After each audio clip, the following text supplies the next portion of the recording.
did not want to live under a Trump presidency. Saw what was coming. I read Project 2025. And I wanted them to grow into young adults in a place where they are not judged, they are not living in fear. If I stay in the US, my health isn't going to improve. It could possibly get worse. And I might not be here to see my kids really grow up. I wanted to heal, and I did. I did heal. When we talk about immigrants and numbers, we stop seeing people. But when we put faces to the stories, we can finally feel.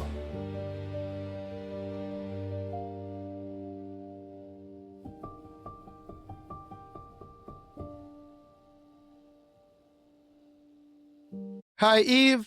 For the people that don't know who you are and meet you for the first time, who is Yves?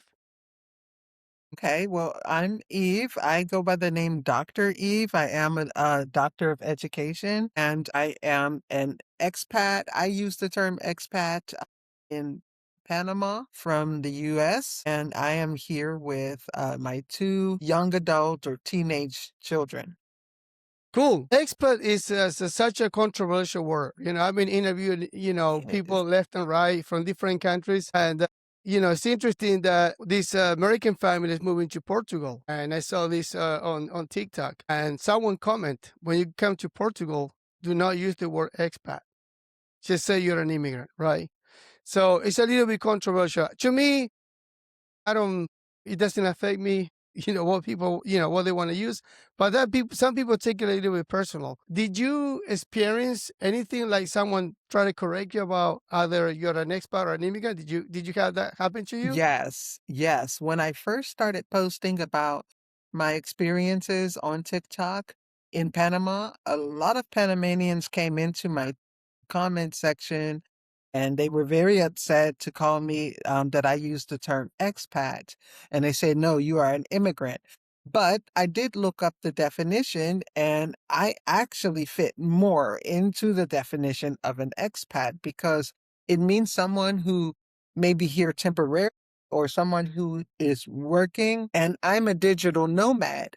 So I may not be in Panama permanently. I may move to another country or so forth. So an immigrant is someone who has moved here to stay. So Right. I really do fit into the term of an expat more, but people just really don't like that term. It's Right. crazy.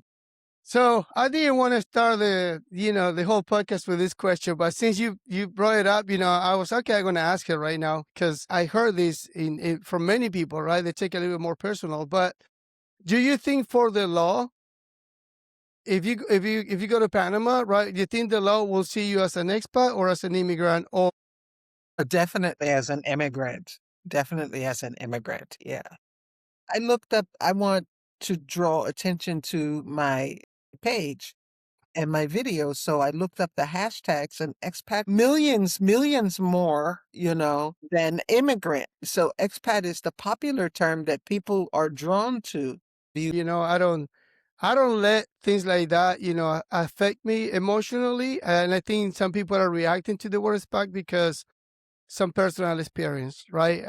Yeah. An immigrant right now is such a hot topic where immigration seems to be a bad thing everywhere now, right? Because there's Yes. all these countries that got a lot of immigration, including Mexico, including Panama. I know Panama is one of the places that people retire.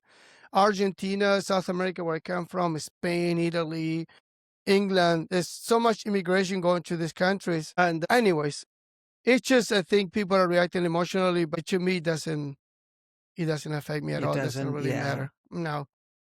Me either. Anyways, so let's go to the second question I have. What is the decision? Why did you leave the US? There's so many reasons. Right. And real to life reasons too. My children are just turning into adults. Like my son's birthday was September. He turned 18. My daughter just turned 19. I and I don't really want to get political, but political reasons were a part of my decision making. Right. Did not want to live under a Trump presidency. I Right. saw what was coming. I read Project 2025. My children, too, who were also very afraid of the outcomes of that.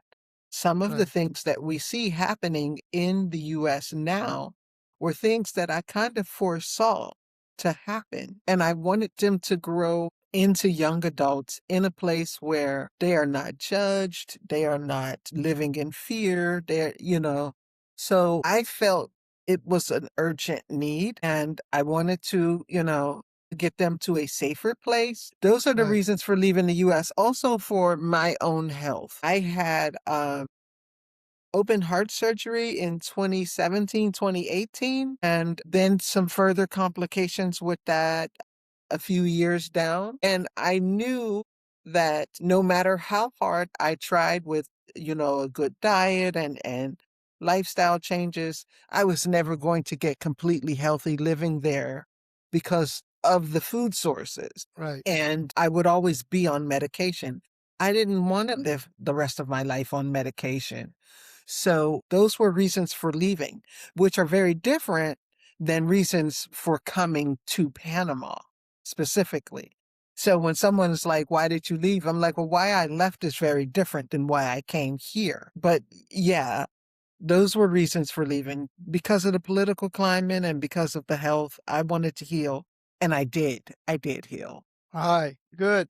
I saw some of that on your social media, which I have questions about that too. But this question I ask you, it triggers two more questions I have. One of the questions, you say you left for political reason, right? I know a lot of the changes that Trump is making right now is around, not only just the policies, with international trading and all this stuff, also with immigration, right? And with ICE and everything that is going on the street and stuff like that. So are you a daughter of immigrants, or you've been here for generations and it was just so is that the case? If you're not a daughter of immigrants, what were you afraid of besides the policies, right? Were you afraid that maybe as a minority, that it will indirectly treat, affect you somehow? What was the Yes. reason? Yeah, it would directly affect me. I Right. am an African American female. Life in America has always been tough on my demographic and me in my personal life. And he said that he was coming after. I was a part of the 92% that did not vote for him. Right. And he was coming after us. I even see that now where women in my demographic are, by large majority, losing their jobs once DEI was dismantled. And that still affects me working as a digital nomad. So, yeah, Right. yeah, Good. That answered my question, and it's a valid reason. I mean, and there's a lot of Americans that are fleeing the country right now, which I see a lot of that coming. I mean, it was already a thing. People try to explore the world, but now it has increased with this new president, this new government, and not just minorities. There's a lot of white people leaving the country as well, and I see more and more of that, which is for the same reason that you're leaving. Um, mhm, stress. So, the other question was around your health. You say you're better in Panama and you're feeling good. You say you had heart surgery, right? yes, Open heart surgery, which is not it's not a small surgery, right? it's not a small thing. Right, it's not a small thing, and you overcome that. So, what do you think it drive you to feel like that? Because we already say that the political government. So let's talk. Let's think about lifestyle. Was the lifestyle of 8 to 5 job, even more weekends, or living paycheck to paycheck? What was the reason that Yes. make you feel like that? All of Yeah. the above, all of the above. It was the 9 to 5. I faced a lot of stress on my job. I faced racism on my job, things that stressed me out when I got at home, and it was living paycheck to paycheck.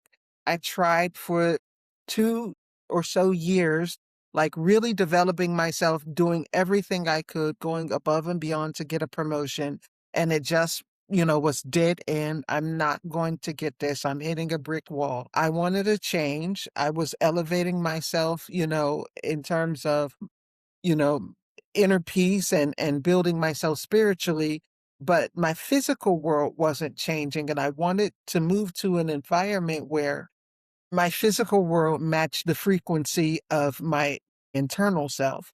So I was like, this, if I stay in the US, I'm going my health isn't going to improve. It could possibly get worse, and I might not be here to see my kids really grow up and become successful. So, I definitely wanna be here there for them. I'm pretty much, all they have. I mean, their dad's there, but, I raised them. So, I wanted to be there. I didn't, I'm not ready to check out. I have a lot more contributions to give the world. So I was like, yeah, everything was stressful. We kind of carried, it's just me and them. So, and my house was kind of falling apart. Are you married, divorced? Are you single with your kids right now? Yeah, Or just single with my kids. so that by itself adds so much color to your problem that how you deal with everything you just say plus that, right? So, and let Exactly. me tell you, you grabbing your kids and take them to another country. I had to apply you for that. I had to apply you because that tell me the kind of mom you are, right? I really see that. You love your children, you make that move, and you want them to be safe, and you carry them with you. You're single mom. That's impressive. I really just someone that Thank migrate. you. I'm an immigrant. I can tell you that migrating is not easy. It's not. Expat migration, and you did that. So, congratulations, and I applaud you for that. Thank you very much. Thank you. And you're right, it's not. Transitioning to a new country is not easy. It's not like people see online, like you just come and you're all of a sudden in paradise living this great life. There's a lot that happens that is very, you know, it's an adjustment. Anytime you're making adjustment, a transition, you go through things. Absolutely. I mean, you got to think about how you're going to survive, your financials, Mhm. and you had a health issues. What if something happened to you and your kids in another country? What if how you going to Absolutely. deal with this stuff? So, this step you made, it was not a little step, and other immigrants make step, but the one you make is 10 harder than anybody. I mean, I don't want to put other immigrants down because I don't know the stories, but immigrants that migrate under regular circumstances are not experienced what you did. They don't, it's not the same. You make a very harsh decision that turned out to be a good thing for you. But life is about risks, right? I mean, Yes. that's what it is. So let's go to the third question is why Panama specifically? Why Panama? And, sometimes I talk to people that I met here and I feel like maybe I kind of researched the wrong things.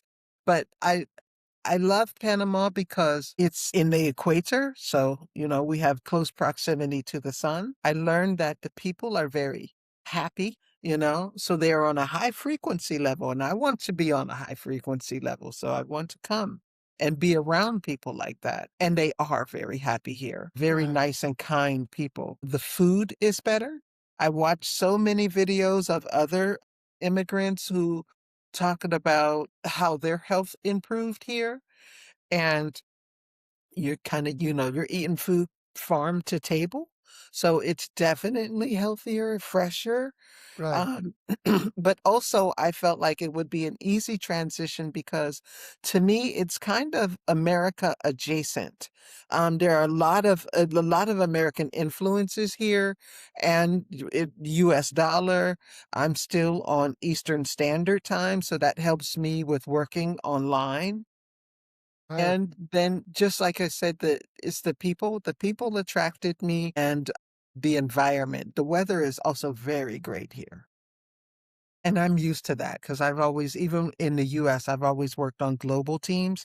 So I'm used to working in different time zones across the country.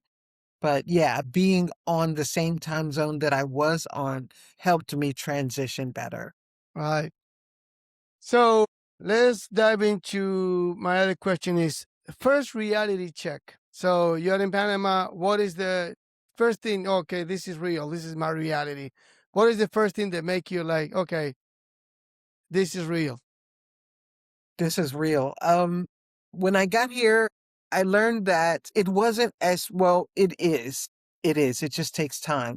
But when I first got here, I ran into the expense trap, and it was not as cheap. Living was not as cheap as I thought it was until I spent more time here and learned that there are places where I can actually really live cheaper.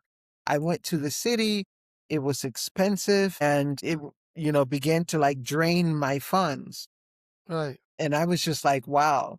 But the biggest reality check was no matter how much Spanish that I had learned or that my children had learned in school, we did not understand a word that people were saying here.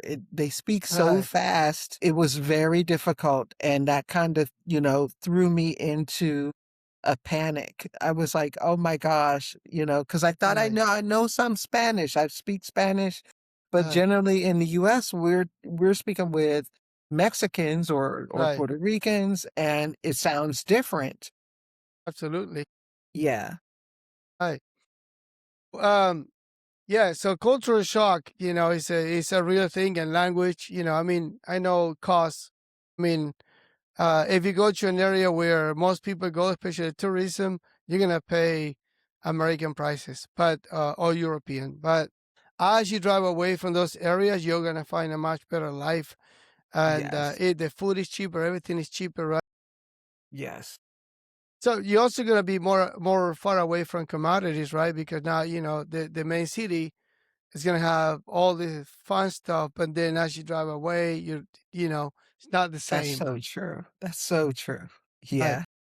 Right.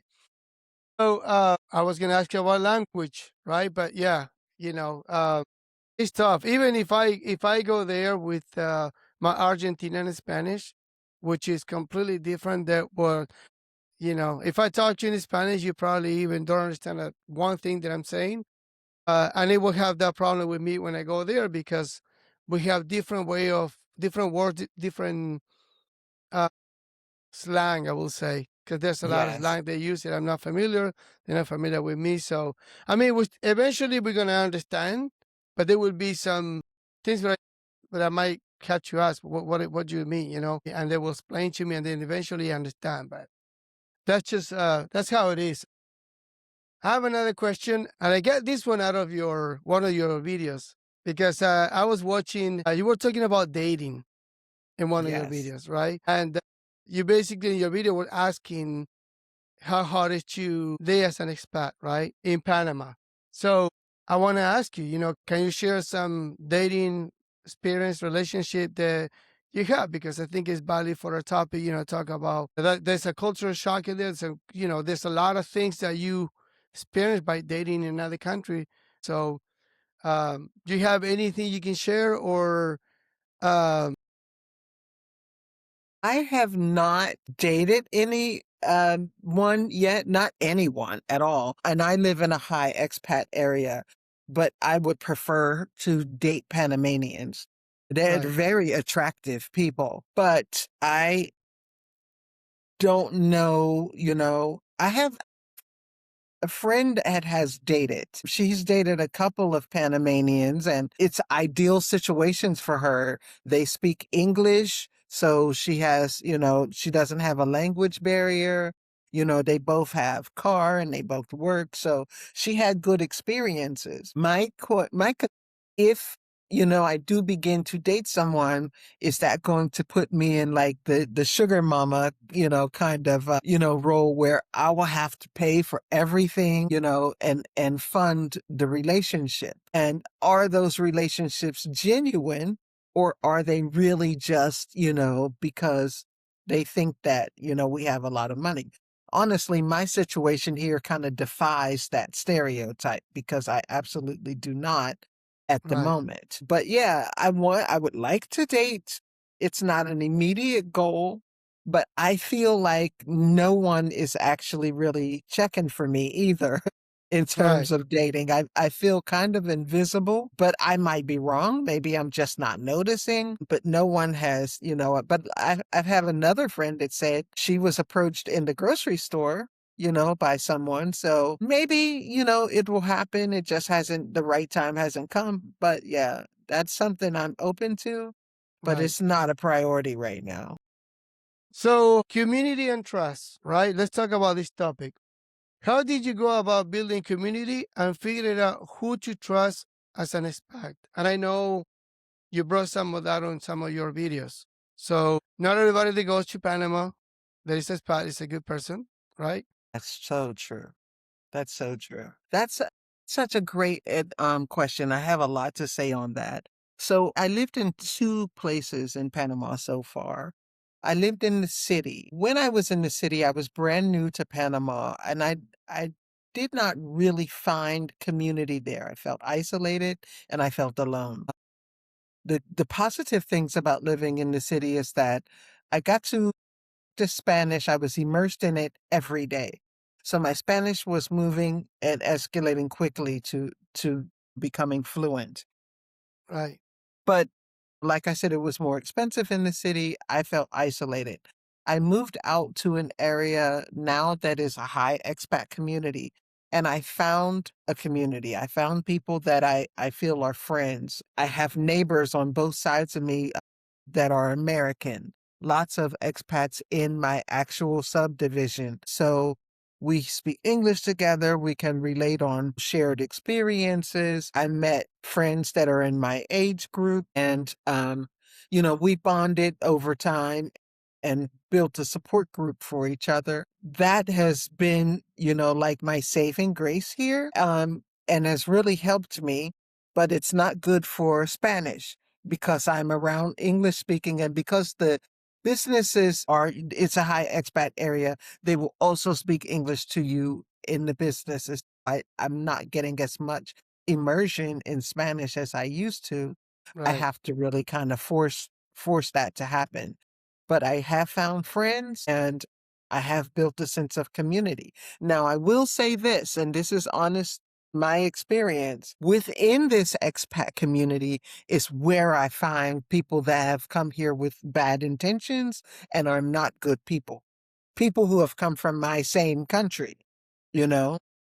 right, And I feel like sometimes people who were not good people back in the United States want to leave and really not be a good person somewhere else. I have found them here and also surrounded by them. So when I say things like not everybody comes with good intentions, it's because of some things that I experienced with meeting people in the expat community. I have not really met anyone who is a Panamanian who has been or done something bad to me or shown themselves as right, a bad person. It's all been in the expat community. right. Interesting enough, when I migrated to the US, the first people that I approached were people that speak Spanish or people that were from Argentina. And the same thing, I work for free because people did not pay me. They took advantage of new immigrants.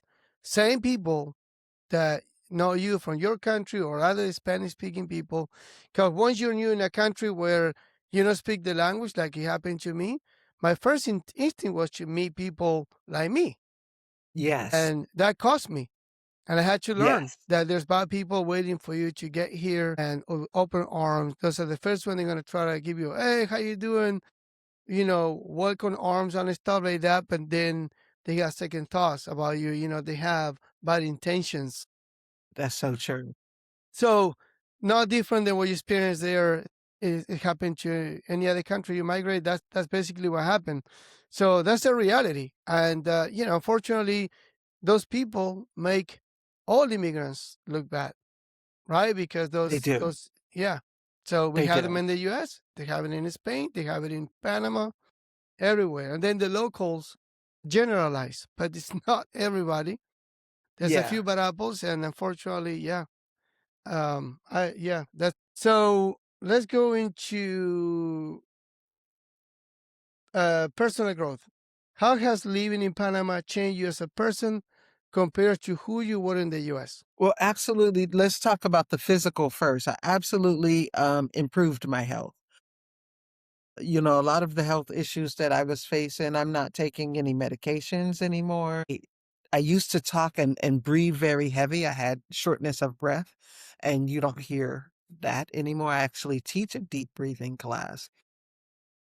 I take long, long walks, around in the community. So my health has improved a great deal. I lost weight, and I think that the sun has something to do with that, but also the good food. And also because a lot of the stress that I had in the US is gone. I have a lot of time to just really improve myself, become a better person. I do a lot of meditation. I'm into chakra balancing and energetic healing. I have a lot of time to do that. I love the location of where my house sits because I can see, sunrise and then the sun go down on the Wow. other side, and the same with the moon. So when we Wow. have full moons, I can do, like a full moon meditation. So all Right. of the things that I'm really into, and where my house was located in the US, there were so many trees and obstructions that I could never really see the sky. Now Right. I can have a relationship with the sky. There's a huge mountain that I sit at the foot of. And then when I want to really just feel the calm and peace, I can walk, about 10 minutes to the beach. And it really fills me and gives me what I need to just relax and accept and receive, whatever the universe has in store for me. And I'm Right. so incredibly grateful for that. I got an opportunity to elevate to who I want to be. And that's one of the main reasons for coming here. That's great to hear. That's fantastic. You educated me right now with what you're telling me because I am planning at one point doing that.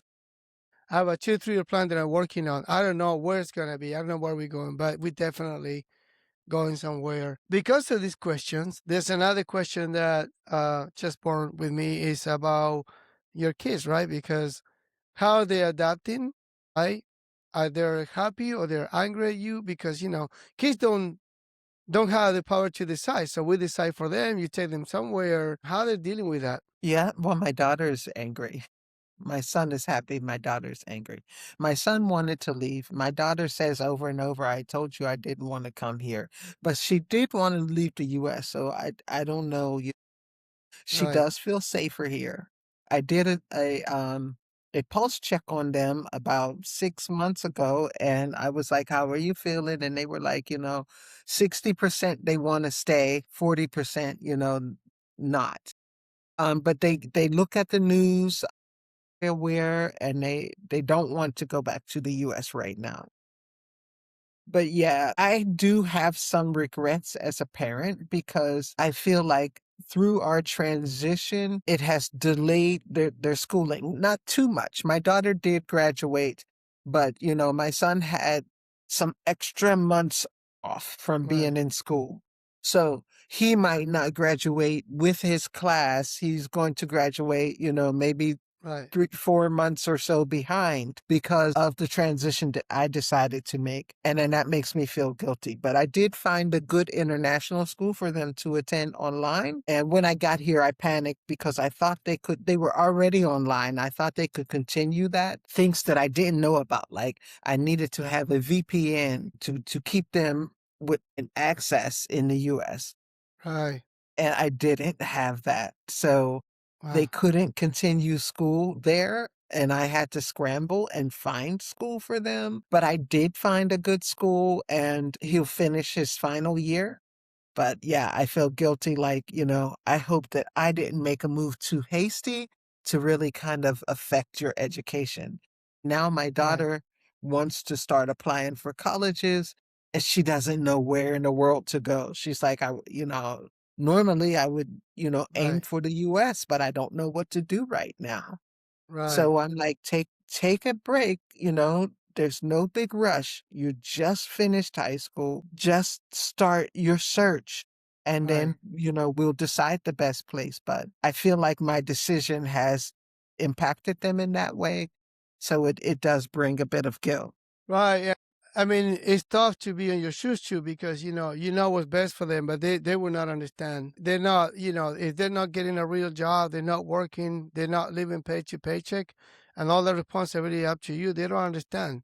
So It I think once they get older is when they actually gonna be like, man, my mom really did something for me, and I appreciate everything she did because you won't see it until you put your late 30s when you start really actually, oh man, my dad was right. I did not see how good my parents were when I was younger. I started yeah, connecting with my everything my dad told me when I was a teenager or in my 20s when I was after 40.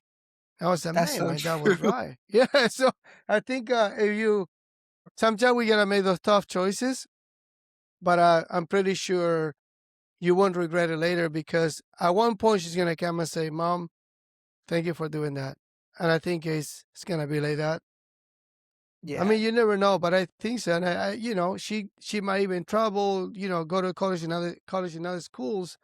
We should probably might even do that. Might never do that if it wasn't for you making that first step of, hey, let's go to Panama, see how it is. Oh, maybe this is not so bad. And that's so it, true. Yeah, someone needs to make the initiative and make the chance. And well, it was you this time. And yeah, it wasn't a tough decision, but I think eventually they're gonna let you know. Maybe it might take 10, 15, 20 years to tell you, but it's gonna happen. It's gonna happen. it's gonna happen. You're right, because Yeah. I can remember times that it dawned on me, like in my 50s, it's like, oh yeah, my mom was right. Right. Dad Right. was right. Yeah. Right. All right. So let's go into dive into your last question.